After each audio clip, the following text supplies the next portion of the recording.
Students, next we discuss about Coulomb's inverse square law in electrostatics. Coulomb's inverse square law in electrostatics. So, this Coulomb is the scientist name.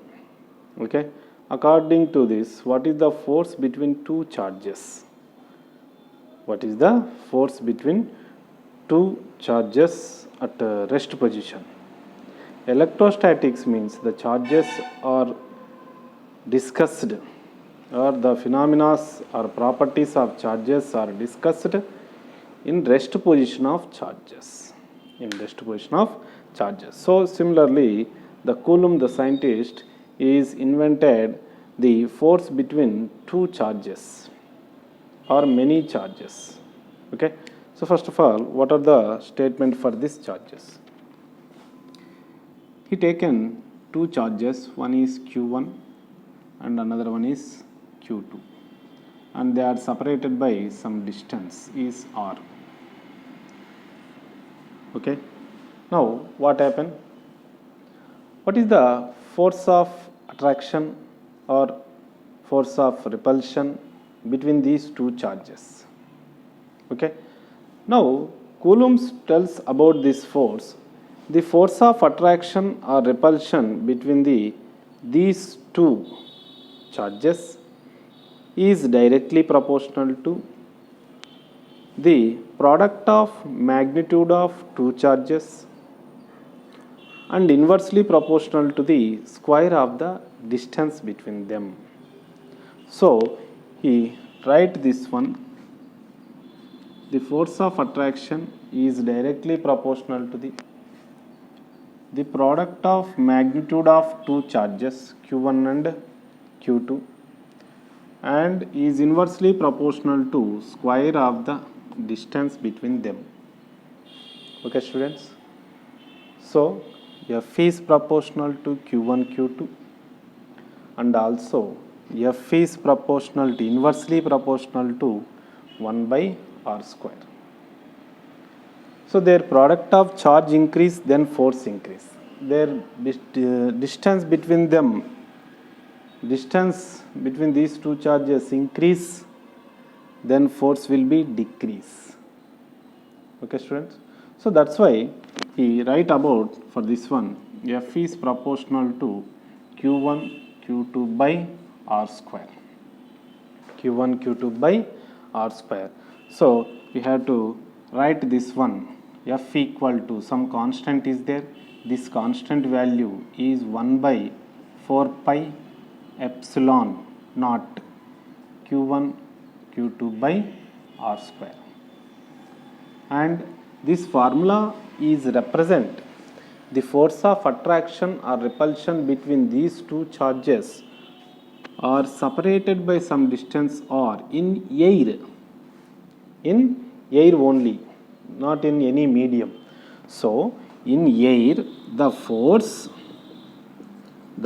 of attraction F equal to or repulsion F equal to 1 by 4 pi epsilon naught into Q1 Q2 by R square.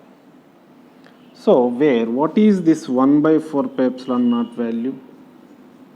This one equal to 9 into 10 power 9 Newton meter square for Coulomb square. C means Coulomb square. And where also what is epsilon naught? Epsilon, the symbol is epsilon naught. It is permittivity of free space. Permittivity of free space. Simply said, or air or vacuum also. Vacuum. And what is its value?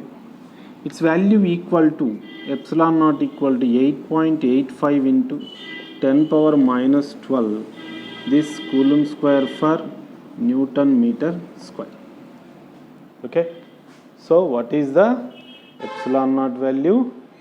Epsilon naught is the 8.85 into 10 power minus 12 Coulomb square for Newton meter square. Now, in air, this is the formula of force. In case the force of these two charges, between these two charges, when both are present in medium, that is, the two charges are placed in any medium, then what about the force formula change? This force formula F equal to 1 by 4 pi epsilon only, not epsilon naught. Okay, F equal to F equal to 1 by 4 pi epsilon into Q1 Q2 by R square. When does we take this formula? These two charges are placed in medium. That is, medium is present between these two charges. Now we have to write F equal to 1 by 4 pi epsilon Q1 Q2 by R square, where this epsilon is the absolute permittivity of given medium or medium. Okay, given medium, and this epsilon is taken different value in different medium. But in case two charges are placed in medium, we have to must and should introduce this epsilon naught value is 8.85 into 10 power minus 12. Okay, so this is for Coulomb law. Next we discussed briefly Coulomb's law, objective point.